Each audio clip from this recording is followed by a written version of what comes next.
Hello, hello, JJ DiGeronimo here with Together We Seek, and today's topic is mediumship. One of my favorites, I started going to a medium when I was about 15 years old in Lilydale, New York, and I really think this is such a great topic for us because so many people ask me, JJ, do you think it's okay if I see a medium? What does that mean? Does that go against my religion? Does that challenge me, if make me, do things or say things I shouldn't say. So I am so excited to have Karen Docherty here today with me. She is with me from Scotland, which is so exciting. And she has been granted the gifts or has chosen the gifts of mediumship. And she's also a psychic. So Karen, thank you so much for joining me. Thank you for having me here today. Well, I get a lot of questions from people all the time, like, what is the difference between mediumship and psychics? Yes, and not a lot of people know that there is a difference. And I think, really, in the scheme of things, do they need to know? But I always like to kind of educate as I work because I think it's important. So, mediumship is definitely all about connecting with those that have crossed over. So, people that are in the spirit world already, the departed, that's for mediumship. The medium will connect with them directly. Psychic is where the psychic or medium will connect with you. So if you go for a reading and you really want guidance or things about your own life situations, past, present, and the potential for things to come, then a psychic can work that way. It's a psychic link. They're linking in with your soul, your spirit, and they're able to look at your path. So it's two different faculties of it. But every psychic, it doesn't mean that every psychic is a medium, but every medium is a psychic, because we have to have both. It's just the way that it works. It complicates it, but it's the way it works. Oh, this is so juicy. So every medium is a psychic, but not every psychic is a medium. So when you think of mediums and mediumship, when would people determine when they wanted to work with a medium rather than a psychic? So I would always say that if someone's seeking out validation and proof that there's a life after this physical life, then that's when you would go to a medium. That's what a medium does. And years ago, it used to be that a medium would only work with the mediumship. And if there was like somebody needing a psychic reading, they would send them to a psychic. It used to be very separate years ago. But now mediums do both. If someone comes to me for guidance or things about their own life, I can do that equally, as well as connect with your loved ones. But mediums do the work of connecting to the spirit side. Hmm, that is so powerful. As so many people obviously have one or more people that have crossed over to the other side and are sometimes yearning to just make that connection. So do you have people that come to you, is it many of them their first time, or I feel like I get some hesitation of people of concerned of like, what will this do? Is this good for me? How do you handle that? And what type of conversations sometimes are you having before you jump into your mediumship?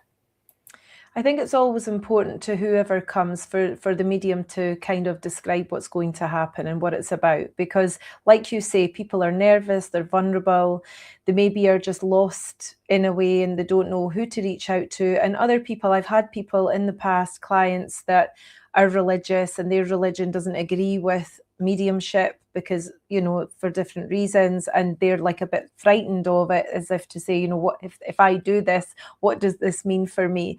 So I always like to explain to people that connecting with a medium and connecting with your loved ones, we're all part of the same thing, regardless of religion, regardless of life experience. We are all connected by spirit.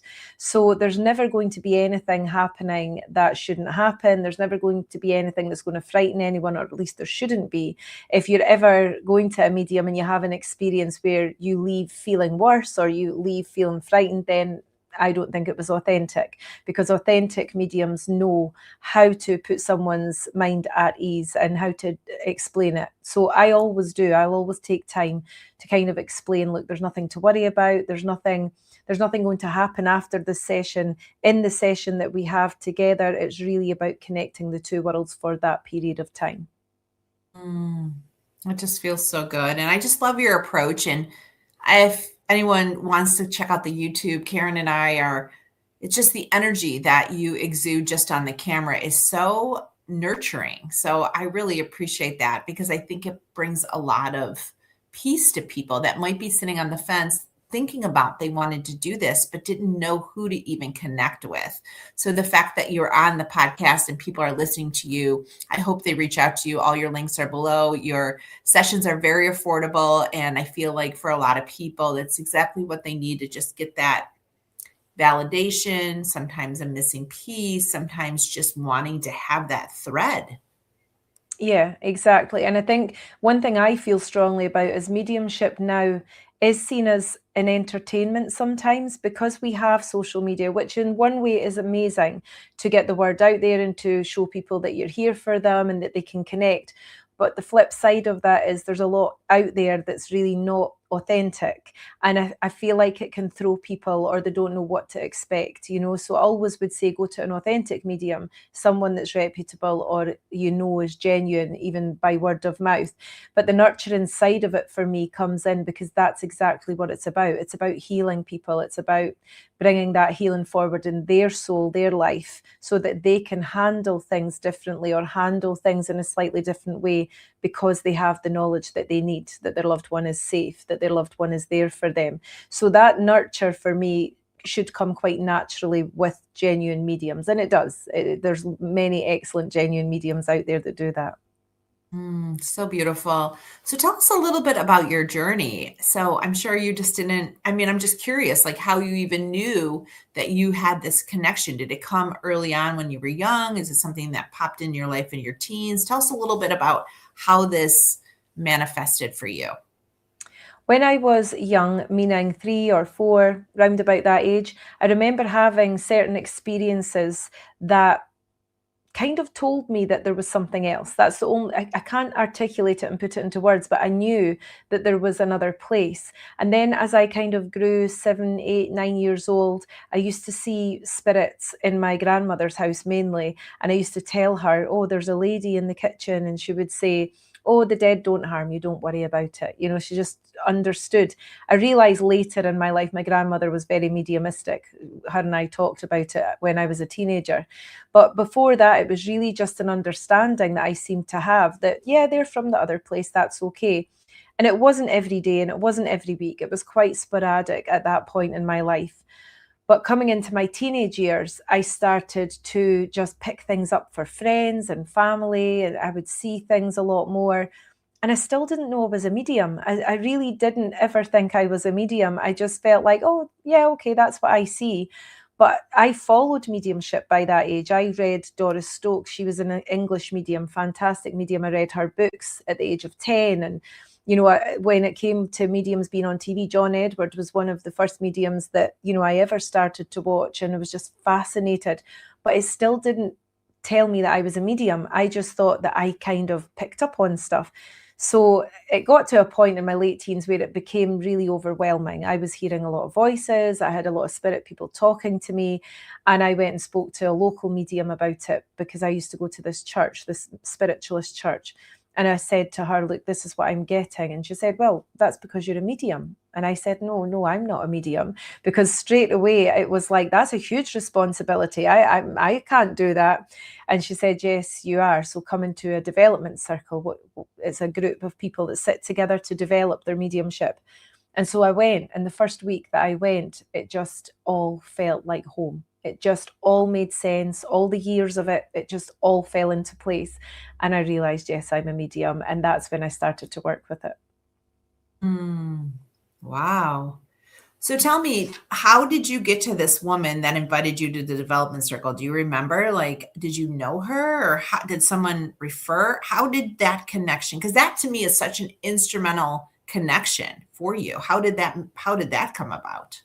Well, we have a lot of, in Scotland and the UK, there's a lot of spiritualist churches and centres that you can go to. So I visited my local one quite often because I used to go and watch mediums working, and she was the person that ran that centre.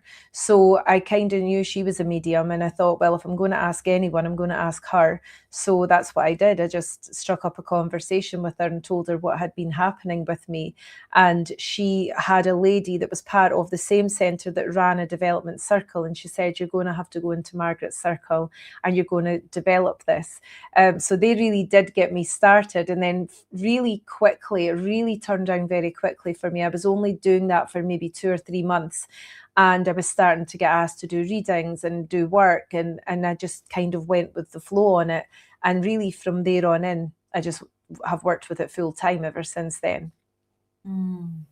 So what have you learned about yourself? Because I feel like this is not a common journey. For us here on Together We Seek, it seems like all of us have these gifts that we're leaning into. But I think most of the population are not even present, nor are they even recognizing the gifts that are still within them. So what have you learned about yourself?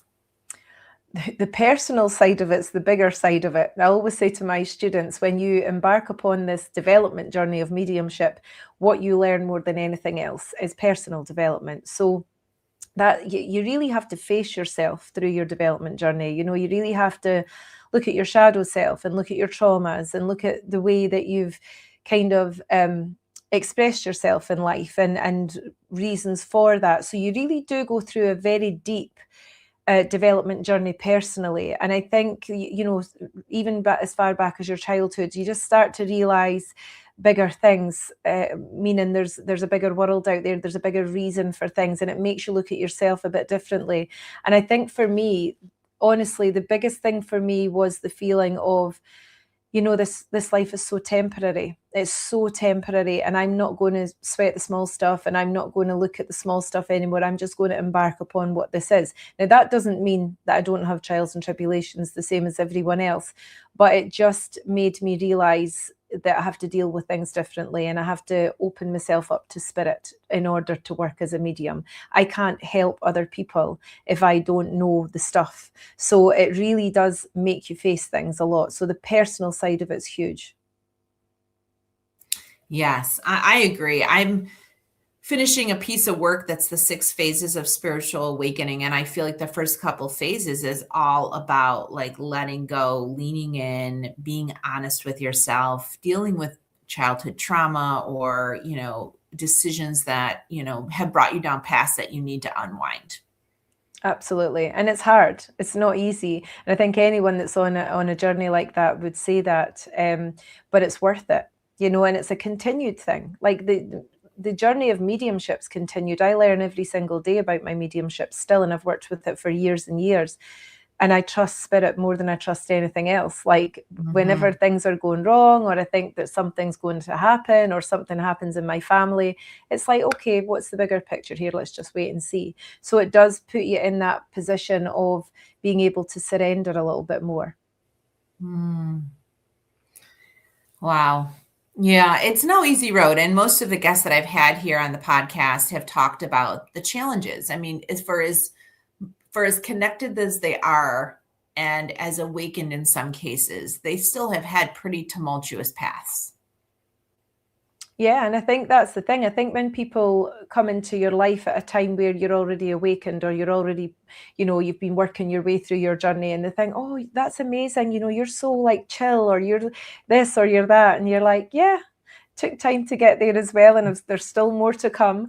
But I think that people just assume that you were always like that, oh my God, you're a medium and this is what you do. And I'm like, yeah, it's been hard work, and why should they know that side of it? Like that's a personal journey, but it does make you who you are. It is who you are. It's all encompassing. And I always say to people, well, my friends and family and loved ones all know that being a medium is me. It's not a job. It's not a choice. This is who I am. This is every part of me. And if there's periods of time, even like if I go on vacation, holidays, or take time out for other reasons, I always miss it. I'm always the one saying, I haven't connected with spirit. I don't feel connected. I'll have to go and connect, So it's just it's just me. Ah, that's so beautiful. And I just love the fact that You have gifts that you've chosen, that you've leaned into, or have shown themselves so early. And I think people listening, we all have gifts that we've picked and chosen to come down with. And really, some of our work down here is to dust those off, figure them out, and lean into them. Because oftentimes, do they not only help ourselves, they help others that cross our path. Yeah, and I think that's what it's all about. It's about, you don't know who you're going to help. You don't know, even if people think that being a medium, like you can sit and talk to people about X, Y, and Z and it helps them. But anyone can do that. Anyone can sit and have a conversation with someone and help them without even realizing they're helping them. There's many times over the years that I haven't exactly been working as a medium in a situation. It's maybe that I've bumped into someone in the supermarket and something's happened and we trigger a conversation and it goes into deeper stuff, but that's not me saying, oh, I'm a medium and I can help you do this. It's just normal conversation, but within the depths of that conversation you're actually helping someone. So I think that really anyone can do that if they're aware of their own awakening process, if that makes sense. It makes sense. And I know exactly what you're speaking of. And I really appreciate that. So many people often say we have a spirit team, some or soul contracts. What do you believe that in the work that you're doing? Does that make sense to what you communicate with on the other side? Spirit teams for sure. Soul contracts, I think, is I've never gone down the route of soul contracts. Not that I don't believe them or I do. It's just not something that I talk about or feel drawn to talk about. But certainly spirit teams, 100%. You've got different teachers at different times in your life. It's like when you go to school. If you're in year one, you get a year one teacher. If you're in year five, you'll get a year five teacher. Or there's teachers that will come in for different reasons. If there's an emotional thing, a teacher will come in. If there's a physical thing, a teacher will come in. So I think that we all have that team, every single one of us, not just mediums, every single one of us have a spirit team that are working to help us and guide us throughout our life here on the earth, depending on what and when we need that. I don't feel we can rely on our guides and helpers. I hear a lot of people saying, I want my guide to sort this out for me. And you're like, well, that's not really the deal. The deal is that you're here to sort things out for yourself and be present in your life. But you can certainly ask for guidance and you can certainly ask them to show you things, to like, please show me this way or show me the way I'm supposed to go. And your spirit team are absolutely on hand to help you do that. But you've also to remember that you're your own powerful guide too, because we are spirit in human form. So our spirit is just as powerful as a guide that's in the spirit world. So therefore, if we learn to go into our own power, which is a really amazing thing to do, then we have our own guidance on tap. Our soul knows the way through this life. It knows what's happening in this life. It knows what we're going to do, where we're going to go, where we're going to end up. So tap into that, learn to tap into that. Well, for those listening on the podcast, we record live on YouTube, and we did get a question, if I could ask you, Karen, from one of the live viewers right now. Our guest that is watching live, her son took his own life, and she is wondering, if she schedules a session with you, are you able to explain what happened to his soul when they first pass over in this way? I certainly can. I can certainly work through that with her. I think that suicide passings need to be discussed. I feel like there's definitely an element of people don't mention it or people don't know what to say, and that's perfectly understandable. But as a medium, I've worked with that hundreds and hundreds and hundreds of times, unfortunately. But it is, I feel like it really does help people to understand the process. It's the same, like we all go to the spirit world, every single one of us, no matter how we cross, we all go to the spirit world the same way.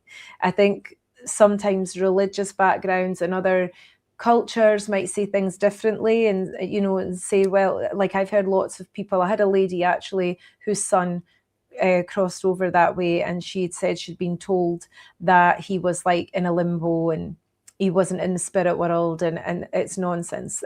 We all, the minute we cross over from this physical body, we all know where we are because we have come from there. So I would be more than happy to talk to her about that and kind of put her mind at ease about that. Well, that's already reassuring. And I thank you for just validating that for me and us and everyone listening, that there is no middle ground that's named many things by many religions, that we all cross over back to the light. Absolutely. And I think, we're met with love, we're met with understanding. There is part of it where you can say when someone crosses over abruptly or they're not expected to pass, then when they cross over, they'll know where they are, but they're still connected emotionally. So there's time. It takes time it's not like we just cross over and we know where we are and we're all like, hey, it's fine, I'm here. We've still got all of these emotional things to go through and work through, and acceptance that we're no longer physical, that we're no longer in the physical sense. We can't hug our family, or we've still got to come to terms with things, but it's a different kind of grief than it is in this world. So there's a lot more reassurance from that side of things. That is so helpful, Karen. Thank you so much. And for anyone who does have questions or wants to connect with loved ones, please use the links below. Karen's website is very easy to schedule. I know, Karen, as we're closing up, that you are teaching other mediums now. Yes. Yes. And so for anyone out there that thinks they might have these gifts more profound than others, is there any advice that you can give them, something to work on as they're working and leaning more into their gifts? Yeah, I would say that, meditation is talked about a lot, and you hear people talk about meditation, and people seem to think it means like just sitting in a quiet room and trying to switch your mind off. Well, that doesn't work because you can't switch your mind off. So it's more about centering yourself and building up, understanding your own power. So for those that are developing, you must be able to understand your own power first before you even try to understand that of the spirit world, because it's that part of you that's going to connect with the spirit world. It's not the human side of you. So unless you know that side of yourself well, and you know what your reactions are to things, and you know how you feel about things, you're not going to quite manage to develop your mediumship. So it goes hand in hand. So I would say to everyone, just sit within your power, learn your own energy, feel your own energy and how you are, and that will set you in good stead to go forward with your development. I love that. I did take a lot of mindfulness classes and meditation, and I agree. You cannot shut the mind off, but you can sort of dodge the pitfalls of deep thinking, grocery lists, all the other things you have to do. And so finding that quiet time to connect with self. One of the things that I do is I have a beautiful necklace that I got in Jamaica. And when I put this necklace on, it is sort of a message to myself that I am connecting now.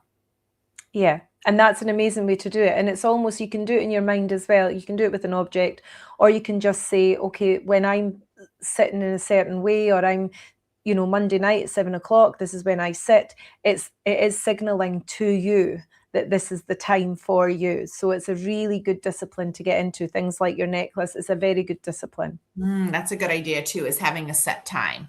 We're at that time, because I do have a lot of energy that comes to my office. The light goes on and off, on and off. I'm like, okay, but I haven't been really great at like stopping working and making time to connect. So I think I know that's the hard part. And now, and I'm saying all this, but like life gets busy and we don't always make the time for it. But I also sit for trance mediumship, the altered state. So when I sit for the altered state mediumship, it's so beautiful sometimes that I don't actually want to come back.